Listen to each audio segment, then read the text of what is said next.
Lunes 3 de octubre del 2022. Nos encontramos en un lugar aquí en el norte oriente de la ciudad capital, Tuxtla Gutiérrez. Y bueno, déjeme decirle que hoy tenemos un invitado especial y vamos a platicar con él sobre su encomienda pública, su trabajo en una institución federal. Y evidentemente, bueno, pues hablaremos de la familia, que yo creo que esto es muy importante, el lado humano del personaje, y pues otros tópicos importantes abordaremos justamente sobre el perfil de este personaje. Y me refiero, y de verdad que le doy las gracias al director general del IMSS, Zoé Robledo Aburto, sobre que hayas aceptado esta entrevista y de verdad, bienvenido y pues es un placer estar contigo. De Muchas verdad, gracias, mucho gusto, Carlos. ¿no? Igualmente, muchas gracias por esta oportunidad de platicar. Pues de verdad que pues yo me siento, pues ahora sí que pues feliz porque pues se trata de un personaje chapaneco que de alguna manera, bueno, pues ha trascendido y en base a eso, pues yo creo que no deja de ser importante, sobre todo por el tema. Yo creo que el tema de la salud pública, si hubiera seres humanos en Júpiter o en Neptuno, yo creo que la salud pública sería importante. A Claro. ese grado te lo digo. Y bueno, ¿qué significa? ¿Qué significa el IMSS para la cuarta transformación? Platícanos. Mira, como bien lo dices, la salud no lo es todo, pero sin salud no hay nada.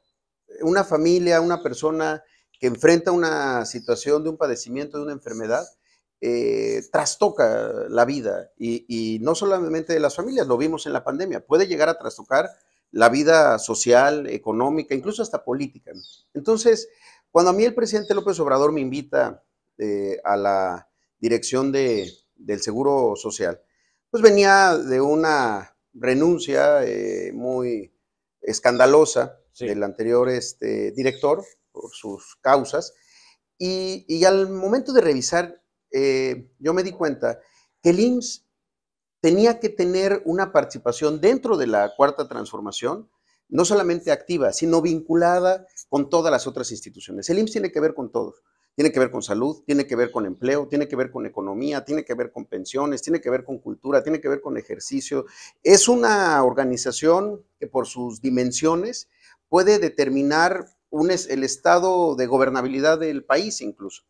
Entonces, en ese sentido, el IMSS para la cuarta transformación es una institución clave. Lo fue durante la pandemia. Hay que recordar que de todas las camas que se reconvirtieron para COVID, el 55% fueron del Seguro Social. Es decir, Sí. la atención de la pandemia la hizo 55% el IMSS y el otro 45%, 32 gobiernos estatales, las otras instituciones federales, desde luego el ISSSTE, Pemex, las Fuerzas Armadas, los privados también. Por una razón, porque el presidente desde el inicio planteó que había que tener una respuesta sanitaria, pero también humanitaria. ¿Qué significa eso? Que abriéramos las puertas del IMSS a derechohabientes y a no derechohabientes. Esto es algo que ocurre muy pocas veces en la historia del Seguro Social, en los casi 80 años que tiene. Solamente en desastres naturales, en los sismos, cosas así, pero en este caso atendimos hospitalariamente a cerca de 65,000 personas sin seguridad social. O sea, el IMSS tuvo la mayor carga en atención médica y después, obviamente, junto con el resto de las instituciones, para la atención de la vacunación. ¿Por qué lo digo? Porque la decisión que toma el presidente respecto al IMSS en este proceso de cambio, de transformación, es clave. Que el IMSS se haga cargo también de la atención médica de quienes no tienen seguridad social.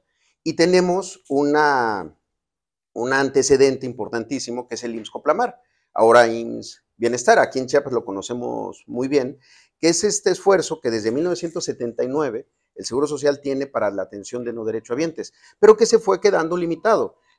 Ahora ese es el espacio que quiere el presidente para la atención universal, es decir, el IMSS es clave porque una de las prioridades del presidente es que todos los mexicanos y mexicanas tengan acceso de calidad, gratuito y sin restricciones a atención médica, medicamentos gratuitos, que puedan ser atendidos por médicos, médicas, generales, especialistas, personal de enfermería, en todo el país de manera igual.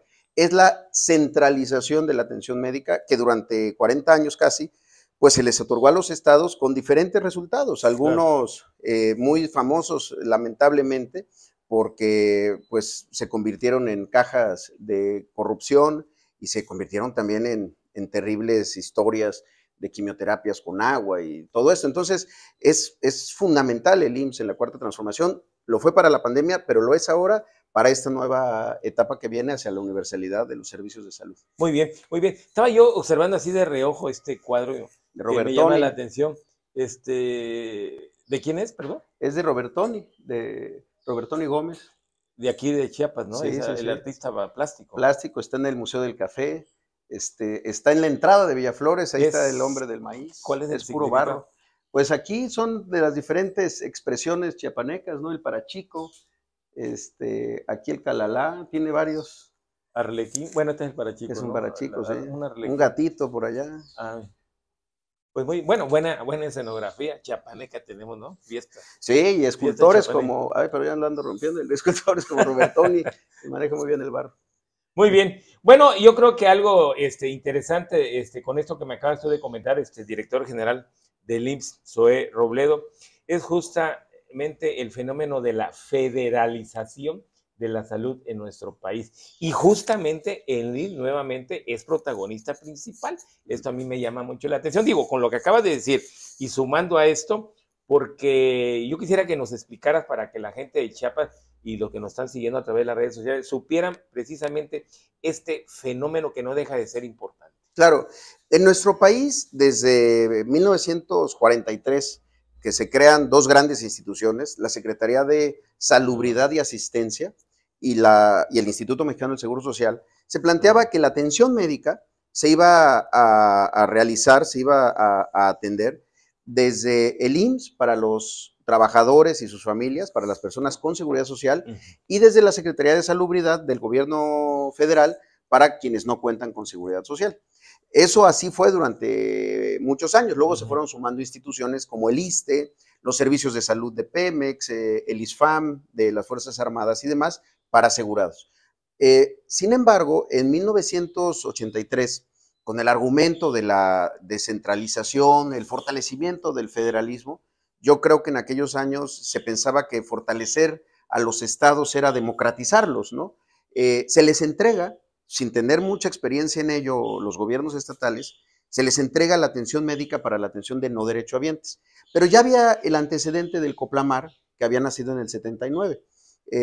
Y ese proceso de descentralización, de entregarles por parte de la Federación a los estados la atención médica para los no derechohabientes, sí, se tarda hasta 1997. Y ahí inicia la fragmentación del sistema de salud en México. Una fragmentación que ha sido estudiada por muchas personas como un gran problema para la atención médica, porque uno puede cruzar la frontera entre un estado y otro y cambia por completo la cobertura de enfermedades que te pueden atender, la calidad, todo puede cambiar. El Seguro Social, sin embargo, es el mismo. Desde luego que tenemos muchos retos, áreas de oportunidad, deficiencias incluso, pero es el mismo en todo el país. Aquí lo que empezó a ocurrir fue un modelo más financiero que salubrista, un modelo más enfocado en el financiamiento de las entidades. El Seguro Popular, por ejemplo, todo el mundo decía, es que yo tenía Seguro Popular. El Seguro Popular no operaba hospitales. No hay un solo trabajador de la salud vinculado al Seguro Popular. El Seguro Popular era una caja de financiamiento, pero financiaba a los estados y los estados pues podían hacer diferentes acciones. ¿Cuáles fueron los problemas de esa descentralización? Se abandonó lo preventivo y los resultados están ahí. México como el país campeón en obesidad, en diabetes, en hipertensión. Entonces, el IMSS tiene un modelo mucho más preventivo, basado en la procuración de la salud. En términos de enfermedades, curar muchas veces ya es llegar tarde, porque el 70% de los padecimientos que se atienden son evitables. Son enfermedades crónico-degenerativas que, a diferencia de un accidente, de una enfermedad infecciosa o de una enfermedad de contagio, se pueden evitar. Y ahí tenemos los resultados. Entonces, la idea del presidente López Obrador es que uno a uno los estados vayan digamos que pasando, transitando sus sistemas de salud, sobre todo sus unidades médicas, sus hospitales, sus centros de salud, al IMSS, para que a través del IMSS Bienestar los logremos atender. Y ahí vamos, ya concluidos en 3 estados, Nayarit, Colima y Tlaxcala. Ahorita estamos entrando en Sinaloa, en Sonora, en Baja California Sur, en Campeche, en Veracruz, en Michoacán, en Zacatecas, en Oaxaca, en Guerrero, que son 2 estados muy retadores, y así vamos a seguir avanzando en el resto del país. Fíjate que me llama mucho la atención porque hasta ahí había una especie como de pues marginación entre los mismos mexicanos, y con esto que tú me estás comentando, podríamos hablar, lo vamos a decir coloquialmente, piso parejo para todos los mexicanos, desde el norte hasta el sur, desde el sur hasta el norte. Sí, es acceso universal. ¿Verdad? Digo, viéndolo desde ese punto de vista. Y esta universalidad que le da en materia de salud pública a nivel nacional, pues yo creo que viéndolo desde ese punto de vista, pues pues no hay otra cosa en nuestro país en estos momentos, y lo digo con la mejor intención del mundo, ahora sí que de darle una uniformidad a todos los mexicanos. Así porque desgraciadamente ha existido eso, ¿no? Que los del norte porque están cerca de Estados Unidos y los de Chiapas porque están cerca de Guatemala, ¿no? Claro.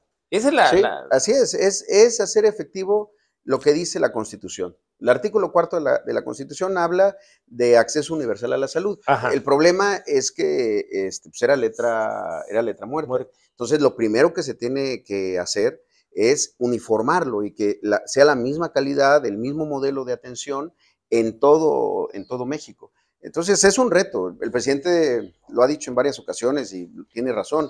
Es un reto, es un desafío, pero además es un sueño, es una utopía, es algo que desde el principio se había dicho, no se puede, eso es imposible de hacer. Bueno, nos gusta lo imposible, por lo menos intentarlo, y estamos en eso. Sí, no, y además, digo, a mí me llama la atención esto, porque ahora sí que, pues hay que decirlo también, estados ricos y estados pobres, y ahorita aquí en la salud va a ser medido con la misma vara. Exactamente. Vamos a llamarle así, ¿no? Para que la gente, lo que nos sigue, nos diría.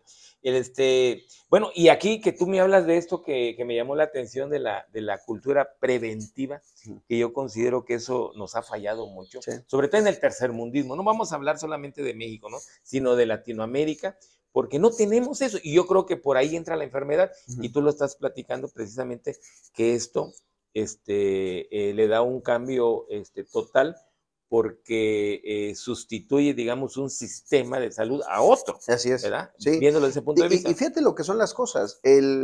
Otro de los países que tiene más problemas en este sentido son los Estados Unidos. Con toda su riqueza, su poderío, también tienen graves problemas de enfermedades crónico-degenerativas, en obesidad, sobrepeso, pues son el número 1, pero nosotros somos el número 2. Y tiene que ver con hábitos, tiene que ver con estilos de vida que se han ido abandonando. Por ejemplo, comer alimentos naturales, elaborados con unos tamales, puede ser mucho mejor que ir a un supermercado a comer alimentos procesados que tienen alto contenido calórico, alta concentración de azúcar y que nos van saturando todo el sistema de salud. De los elementos que se han planteado en el mundo es que ningún sistema va a aguantar otra pandemia como esta si no se hace algo radical en materia de prevención de enfermedades. Mucha gente se murió por la obesidad, por la hipertensión. 78% de las personas que fallecieron por COVID tenían asociada alguna otra enfermedad. 78% tenían diabetes, hipertensión, obesidad, alguna enfermedad crónico-degenerativa o alguna inmunosupresión, ¿no? Su sistema inmune estaba deprimido. 78%. Si no se hubieran tomado las malas decisiones hace 30 años de abandonar ese enfoque preventivo, pues quizá los resultados hubieran sido otros para México.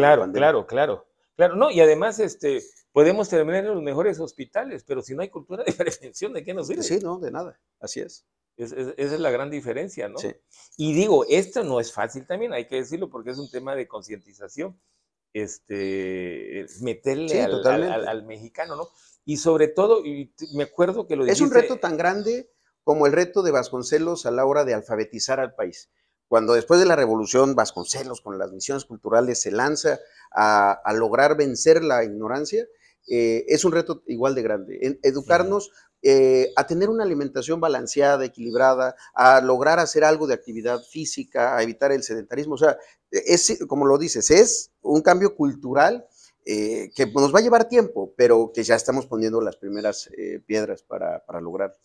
No, y además ahorita que se ha dicho mucho, yo te lo escuché en una mañanera, déjame decirte, de la cuestión de la cultura de prevención, porque se hubieran salvado muchas vidas, y no es fácil meter otra cultura, Claro. sobre todo de prevención, pero me llamó la atención que en aquella ocasión tú hablabas de que en algunos lugares, inclusive también lo dijiste, creo que en una reunión en Nuevo León, donde hablabas de que pues a veces llega uno y lo primero que encuentra es una, no voy a decir la marca del refresco para no herir susceptibilidad, una gaseosa y o unas papitas ahí, Sí. y en lugar de eso, bueno, qué mejor que digamos no sé, centro laboral, pues agua. Claro, sí, sí, sí. Ahí cambia todo. Totalmente. Y ahí empieza Sí. ya la cultura. Sí, Y esa sí, cultura sí, la llevas a tu casa, le dices a tus hijos es correcto. y va dando digo, de poquito en poquito. Sí, pero por eso pensamos nosotros que el centro de trabajo debe de ser el espacio en donde se empieza a generar el cambio. Desde luego en las escuelas también y en los hogares, pero el centro de trabajo, las oficinas, las fábricas, las maquiladoras, en donde trabaje la gente, es un buen espacio para lograr implementar esta cultura preventiva.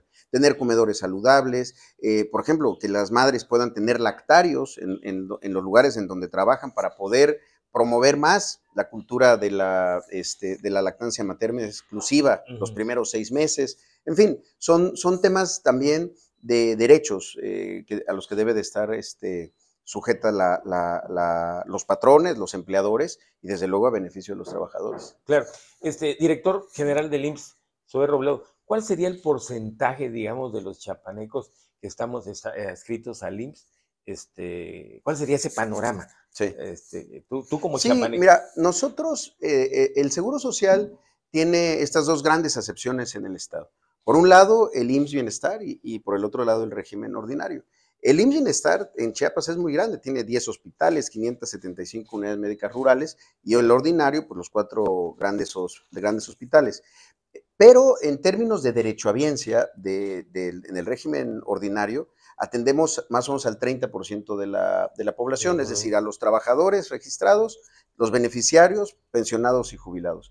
Pero del lado de bienestar son más de 2 millones. Entonces termina el IMSS atendiendo la salud de más de la mitad de la población de Chiapas. Sí. No, yo te platico esto también porque todo el mundo quiere, ahora sí que como en el fútbol, todo el mundo quiere ir al Estadio Azteca, ¿no? El IMSS es el Estadio Azteca. Claro, sí, sí, sí. Como que no hay mucha, y eso es cultura, como que no hay mucha aceptación, salvo los trabajadores del ISSSTE, de algunos hospitales regionales el de salud, Stage, ¿no? Como que todos quieren ir al IMSS. Algo hay ahí, ¿no? Es algo muy, muy dado en el mexicano, ¿no? Lo que pasa es que tener cobertura del Seguro Social, estar asegurado, permite no solamente la atención médica, sino también todos los otros seguros que implican la seguridad social, la pensión, por ejemplo, tener acceso a una pensión para el retiro, el tema de guarderías, el acceso a otras prestaciones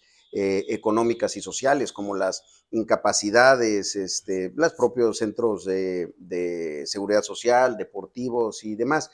Y en términos de atención médica, saber que en caso de que hay una enfermedad que se pone más grave, pues tienen los grandes centros médicos nacionales. Por ejemplo, Siglo XXI atiende a la población de Chiapas, en donde están pues los grandes hospitales del Seguro Social, los hospitales en donde se hicieron los primeros trasplantes de corazón, los primeros trasplantes pulmonares ahora en el Hospital de Cardiología. O sea, es la alta especialidad del IMSS la que se pone al servicio de los trabajadores y de todos los derechohabientes de Chiapas en caso de que una enfermedad requiera una atención más sofisticada, más resolutiva. Director, ¿cómo vamos en la vacunación? Así rápidamente. Bien, la verdad que hoy podemos estar así con esta tranquilidad gracias a la vacunación. Sin la vacunación, la variante Omicron, que fue muy, muy contagiosa, sí, nos hubiera puesto en una situación muy compleja en hospitalizaciones, y no fue así. Las hospitalizaciones, a pesar de que fueron más los contagios, la vacuna protegió mucho a que la gente no desarrollara la enfermedad grave de COVID. En Chiapas ya estamos muy por arriba de la meta que era inicialmente lograr la cobertura del 70%. Generalmente se plantea que hay inmunidad de rebaño cuando el 70% de la población ya está vacunada. El problema, como lo decíamos desde el inicio, es que había que ir a vacunar a la gente a los lugares en donde vive. 55% de los chiapanecos no viven en una cabecera municipal. Viven fuera de la cabecera del municipio en alguna localidad. Muchas de ellas, tú lo sabes, muy pequeñas. Y había que ir hasta allá a vacunar. Si les pedíamos que fueran a la cabecera a vacunarse, pues les iba a costar dinero. Les iba a costar el transporte, dejar de trabajar ese día, buscar algo que comer, en fin. Entonces, el esfuerzo que se hizo en Chiapas fue muy diferente. Así como el IMSS también vacunó en la Ciudad de México, con la doctora Claudia Sheinbaum, en macrocentros, estos centros, ¿no? Que había 15,000, 20,000 personas vacunadas en un solo día. Aquí fue hacer muchas vacunaciones en muchos lugares simultáneamente, pero no había de otra para hacerlo en Chiapas. Y creo que eso nos funcionó, se trabajó muy bien con el gobierno del estado, con el gobernador Rutilio Escandón, y logramos esa meta de que ya no nos quedáramos al último lugar. Muy bien. Bueno, ese rato lo dijiste.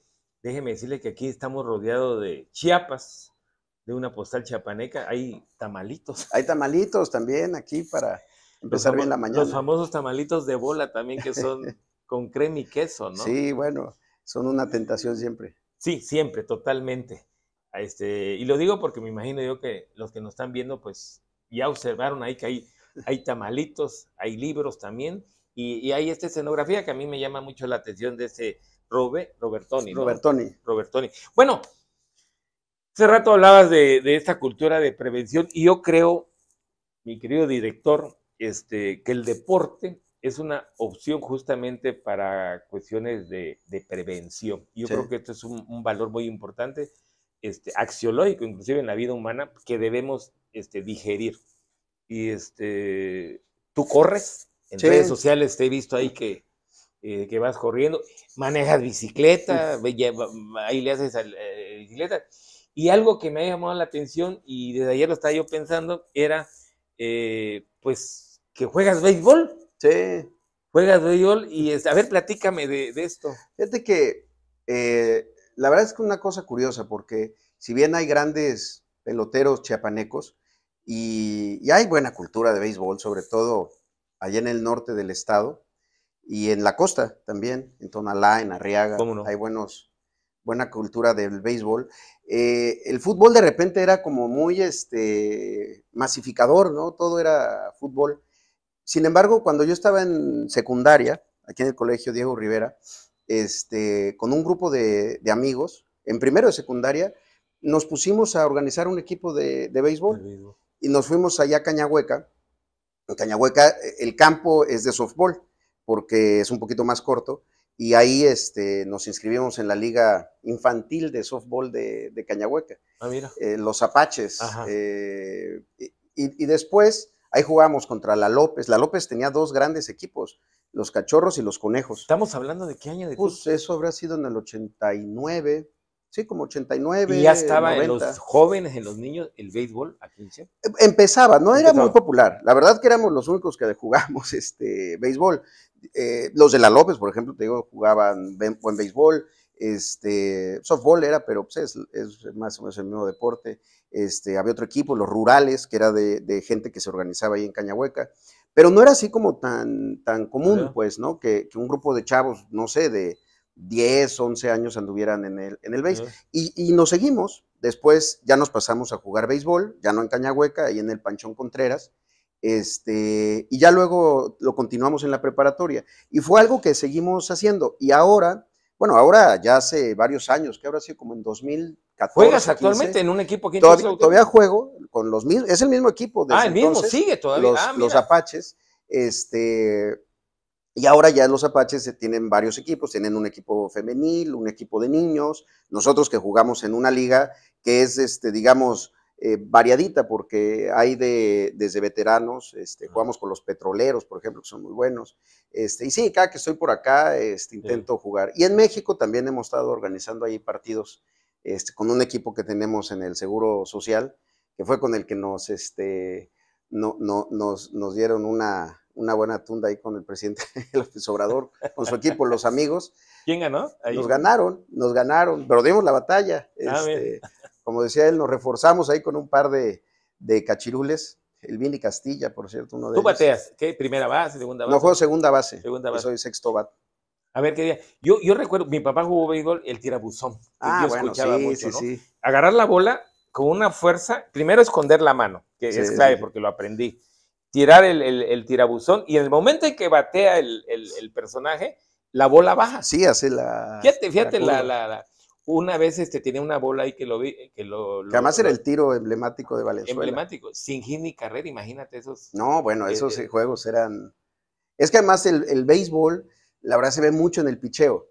Y claro que mucha gente le gusta ver home runs y batazos, pero el picheo pues, es una de las partes fundamentales. ¿No? Como claves. El portero, digamos, en el fútbol. Exacto, como un buen portero, exactamente. Si para goles, pues imagínate. Sí, y aquí sí mete buenos fielder, no sé cómo es el, me recuerdo que. No. Bueno, tu equipo de fútbol nacional de béisbol.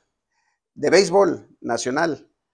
No, yo le voy a los Diablos. Es que hay dos ligas en nuestro país. Bueno. La Liga Mexicana, que es la del sur, sí, es la que acaba de ganar ahora. Venados en Yucatán. Los ¿no? Leones. Son los Leones de Yucatán. Los Venados son de Mazatlán.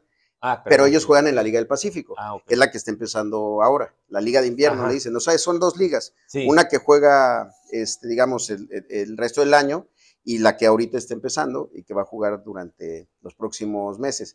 En esa yo le voy a los Yaquis, allá de Sonora, me quedan muy bien, pero hay unos grandes equipos, allá están los Tomateros, obviamente los Sultanes, los Industriales, claro, los Naranjeros de Hermosillo, pero en México hay muy buen béisbol y es un buen deporte. Mira, al final es un deporte de equipo, sí, que no permite mucho los personalismos, no permite mucho, porque todo mundo en el béisbol tiene una oportunidad de ser el protagónico. Todo mundo tiene una oportunidad al bate.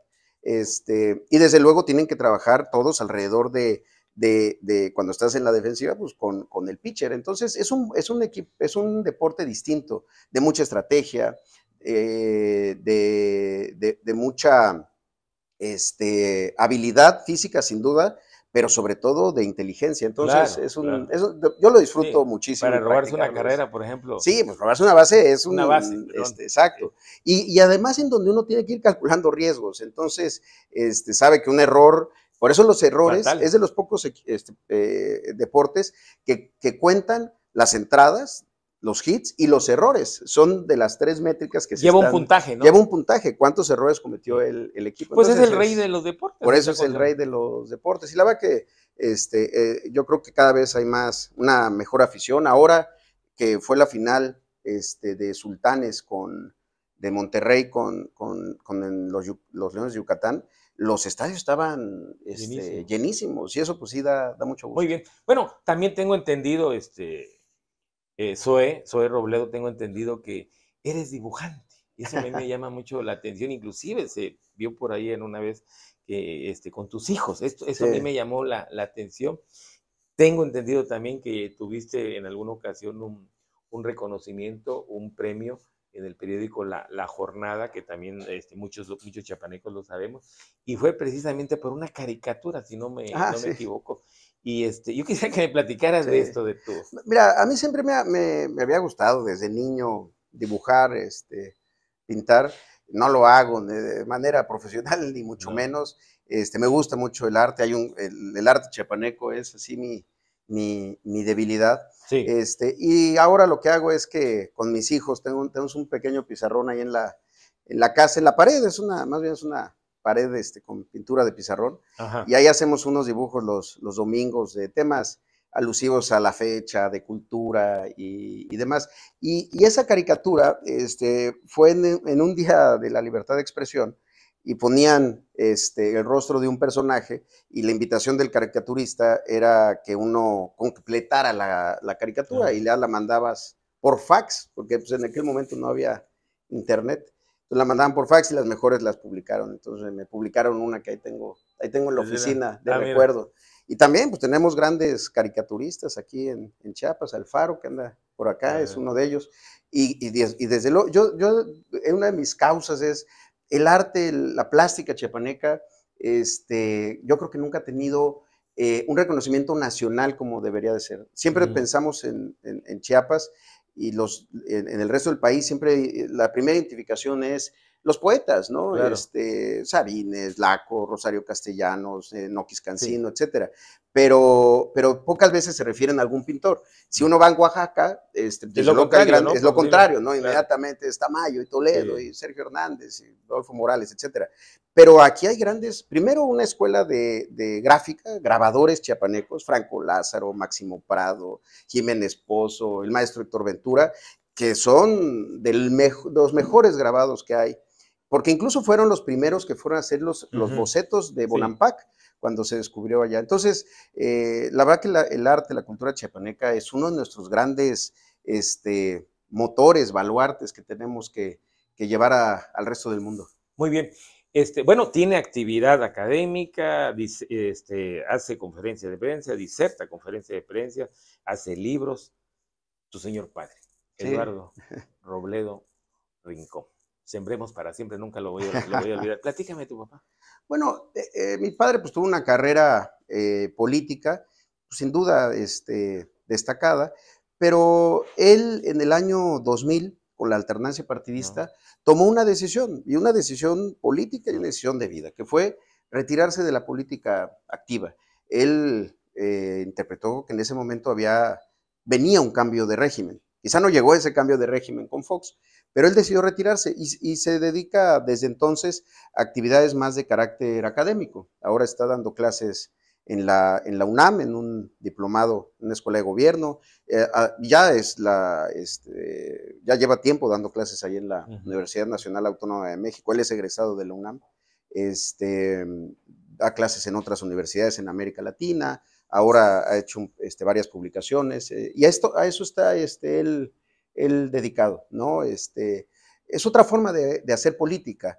Muchas veces la gente cree que la política se hace si tienes un cargo político. Yo conozco a mucha gente con cargos que no son políticos, que no saben hacer política, pero también a mucha gente que desde el activismo, desde el periodismo, desde la academia, hacen política y es claro, algo bueno. Yo creo que hay que dignificar la palabra, dignificar la actividad de la política. Entonces él está, no voy a decir que semi-retirado porque está activo, pero en esas actividades más de orden académico. Muy bien. Doña Alejandra Aburto, a ver, voluntariado del IMSS. Está en el voluntariado del IMSS. Así es, mi esposa Marifer pues, tiene un trabajo, ella trabaja, es abogada, y entonces tomaron la decisión, porque tradicionalmente las esposas, no ha habido directoras del IMSS, se hacen cargo del voluntariado, y es una cosa que a mi madre le fascina, es algo que lo lleva, y lo ha hecho muchas veces en otras posiciones. Fíjate, había un voluntariado de aquí, del gobierno municipal de Tuxtla. Híjole, pues eso habrá sido en los años 80 y yo lo tengo muy grabado. Sí. Mi madre es dentista, es médica cirujana dentista y hacía trabajo los fines de semana en Rochester, que era el centro de readaptación de pequeños infractores. Sí, no. Y yo la acompañaba muchísimo porque ella iba a dar consulta dental a los pequeños infractores allá a Rochester. Sí. Y había unas historias, pues de verdad, muy duras, pero pues es algo que ella disfruta hacer y ahora lo está haciendo en el IMSS. Muy bien. Fíjate que yo le pregunté a una persona por ahí, porque alguna ocasión también lo comentamos contigo en Huistla. Tú ibas ahí coincidimos en Huistla, no sé si te acuerdas, desayunamos ahí. Es cierto, claro. ¿Te acuerdas? Sí, y tú ibas para Motocintla y ahí, la cuestión de la sierra, creo que ahí se conocen tus papás, ¿no? Así es, en el Porvenir. Sí, bueno. Rápidamente, porque el tiempo no claro, mira, mi familia está vinculada a la sierra, pues desde mi tío Edgar Robledo Santiago, mi abuelo, Zoé Robledo Santiago, ambos nacieron en Belisario Domínguez, justo entre Huistla y Motocintla. Sí. Y desde entonces, pues hay una vinculación, hay una relación de mucho afecto, de mucha preocupación y mucho compromiso por la sierra. Luego mis padres, cuando estudiaban ambos en la UNAM, mi madre para dentista, mi padre estudió ciencia política, Ajá. empiezan a hacer este grupo, el Cuadesmech, Sí. y se iban en los años 70 a la sierra 3, 4 meses a hacer trabajo social, agrónomos, doctores, dentistas, economistas, en fin, y se iban a hacer trabajo social, en particular al Porvenir. Entonces, ahí es que se conocieron ellos. Y luego fueron varios años, ¿no? Incluso el doctor Velasco Suárez llegó a ir a acompañarlos ahí, con su hijo Jesús Agustín. ¿Cómo no? Sí, sí, de acuerdo. Y fueron a conocer lo que estaban trabajando estos jóvenes, porque además, pues veníamos del 68, entonces, pues muchos decían, pues, ¿qué andan haciendo estos chavos de la UNAM allá en la sierra? ¿No? Andaban preocupados que no anduvieran haciendo otras cosas, pero no, era un trabajo social de mucha vinculación que les cambiaba la vida a los chavos de todo el país, porque no eran solo de Chiapas. Claro. Entonces les cambiaba la vida, era encontrarse con Y el otro Porvenir México. también cambió la vida. El Porvenir cambió la vida, por supuesto. Claro. Para nosotros, pues fue, por eso es el origen de mi familia, pues ahí se conocieron. Si no hubiera sido por el Porvenir, yo no existiría. Gracias al Porvenir. El tiempo nos está venciendo, pero yo te quiero preguntar, Sí. y vamos directo, Zoé Robledo, ¿por qué quieres ser gobernador? Ya no me digas que no estás en la lista porque estás súper subrayado ahí. Mira, en 2016 yo tomé una decisión de vida y una decisión política, que fue sumarme al movimiento del presidente López Obrador. Yo en 2012 había hecho campaña con él, cuando él era candidato a la presidencia, yo era candidato al Senado. Después tuve participación política en el PRD, y cuando se crea Morena, yo tomo la decisión más adelante, a partir de la invitación que él me hizo, de sumarme. Y de sumarme en ese momento, y lo dije así, para contribuir al movimiento en Chiapas, no con una aspiración personal, era contribuirle al movimiento en Chiapas, con el doctor Gurría, que en paz descanse, que estaba haciendo un trabajo muy importante, con un equipo extraordinario. Y desde entonces empezó mi trabajo en Morena. En ese año, ya en 2017, hubo un proceso similar al que ocurrió en el 18 y el que va a ocurrir después, que fue el Consejo Político que eligió a quienes después fuimos encuestados. Desde entonces yo ya estaba en esta aspiración, porque creo que nada le puede pasar mejor a Chiapas que tener un gobierno en lo federal, como está ocurriendo ahora, que voltear a ver a los chiapanecos. Sí, en términos de los programas, pero sobre todo de las inversiones que ha hecho el presidente López Obrador. Participé, y en ese momento, también lo dije previamente, iba a reconocer los resultados y apoyar al ganador. Y así lo hice. Un día después, 15 de septiembre del 2017 acababa de ocurrir el temblor del 7 de septiembre acá. Se dan a conocer los resultados, gana la encuesta el doctor Rutilio Escandón, y yo al siguiente día fue el primero en levantarle la mano, porque había que poner y anteponer, y eso hay que hacerlo siempre, los intereses del pueblo de Chiapas a los intereses personales. Las aspiraciones pueden ser muy legítimas, pero nunca pueden estar por encima de la posibilidad de un cambio y de una transformación. Y así fue que desde entonces manifesté esa voluntad. Hoy, sin duda, lo que creo es que lo que ya se ha construido debe de continuar y debe de profundizarse en México y en Chiapas. Y creo que la experiencia de trabajar al lado del presidente, la experiencia de tener que enfrentar una pandemia en una institución como el Seguro Social, me dan las bases no solamente para ofrecer un futuro, sino cosas concretas de cómo se deben de atender los grandes y graves problemas que tenemos en el país, y desde luego los que tenemos en el Estado.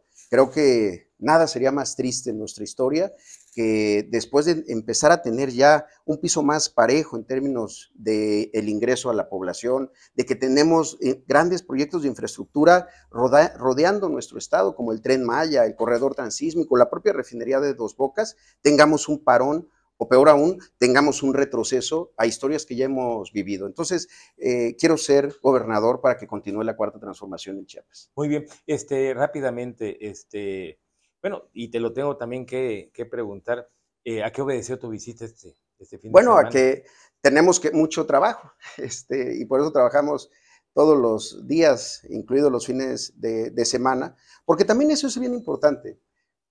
Alguien puede tener una aspiración, puede ser legítima, pero tiene que dar resultados Claro. y tiene que dar resultados concretos.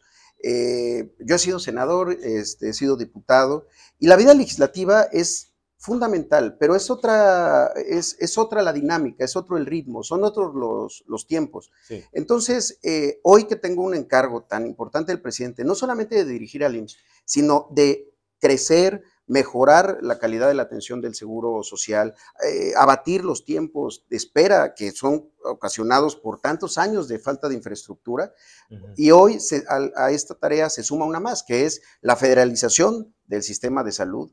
No es fácil, pero hay que dedicarle mucho tiempo, mucho orden y mucha pasión. Por eso hoy estoy acá, porque vamos a hacer varios anuncios de inversiones que se van a hacer en el Estado. Sí. 2 años tuvimos que enfocarnos solamente en la pandemia. Y ahí, Carlos, déjame decirte algo. Haber hecho algo distinto, habernos distraído en otras cosas, hubiera sido muy desleal al pueblo. O sea, no tener toda nuestra energía solamente en la atención de la pandemia.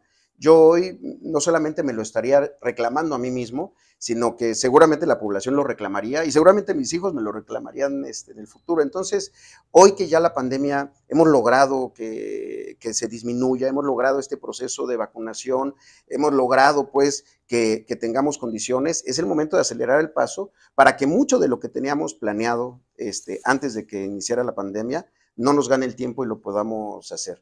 Hay 2 grandes inversiones que se empezaron a planear desde hace tiempo y que habíamos estado buscando el mejor lugar para el crecimiento de la infraestructura aquí en Tuxtla y en Comitán, porque al final de cuentas son 2 lugares en donde, en el caso de Tuxtla, por ejemplo, el Hospital 5 de Mayo tiene 62 años y un hospital puede tener buen mantenimiento y puede operar bien, pero la derechohabiencia crece y si el crecimiento de la población no va a la par, pues entonces tenemos estos escenarios de saturación y demás. Y la verdad que en ese sentido el trabajo con el gobernador ha sido espléndido, extraordinario, porque de otra manera pensarnos como entes separados, somos parte del mismo movimiento y por eso es que creo que vamos a tener buenos resultados. Muy bien. Bueno, el tiempo nos ha vencido. Yo tenía algunas otras preguntas, sobre todo de que yo lo recuerdo muy bien al maestro Edgar. Sí, cómo no. Roblero, no tú.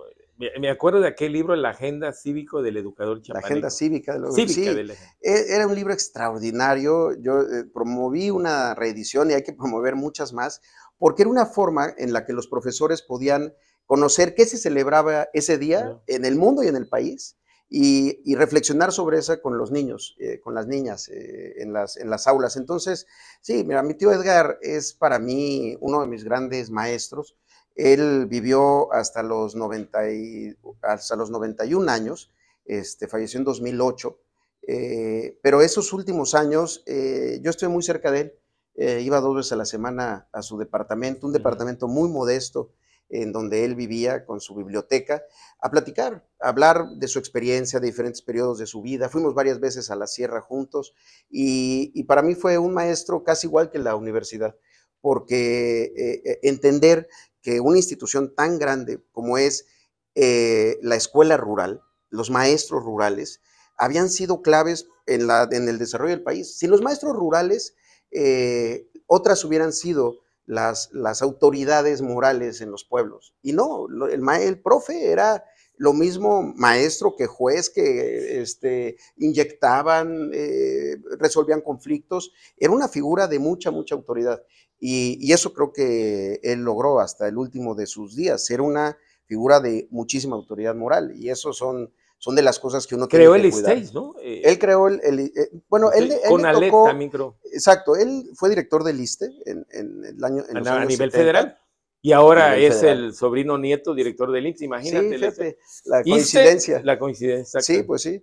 Y la verdad que fue un buen director, hizo el 20 de noviembre, hizo el López Mateos también, hizo mucho trabajo desde el ISSSTE, pero después pudo regresar otra vez a su vida sencilla, que yo creo que es lo que uno aspira al final de una carrera política, poder tener la posibilidad de caminar con la frente en alto por las calles sin que nadie le pueda decir nada. Muy bien, soy Robledo, te agradezco mucho. No, hombre, muchas gracias, Carlos. Te lo aprecio mucho y pues aquí vamos a seguir platicando porque viene mucho hacia adelante. Mucho. Pero se ve bonito el porvenir. Muy bien, excelente, el porvenir. El porvenir. la palabra clave va a ser el porvenir. Pues sí, es que, mira, si no nos ponemos los chiapanecos, las chiapanecas, en esa aspiración de que el futuro no debe de ser incierto, no debe de ser una trampa el futuro. Y podemos en Chiapas siempre estar al borde de que eso ocurra. El porvenir es otra cosa. El porvenir es el futuro con bienestar para todas y para todos. Entonces, pues esa es la aspiración, llegar hasta ese lugar. Te agradezco mucho, muy Muchas amable. gracias, Carlos. Gracias. Bueno, nosotros nos vamos, nosotros nos vemos el próximo miércoles con otra interesante entrevista de Z Digital de Diario de Chiapas. Hasta la vista. Gracias.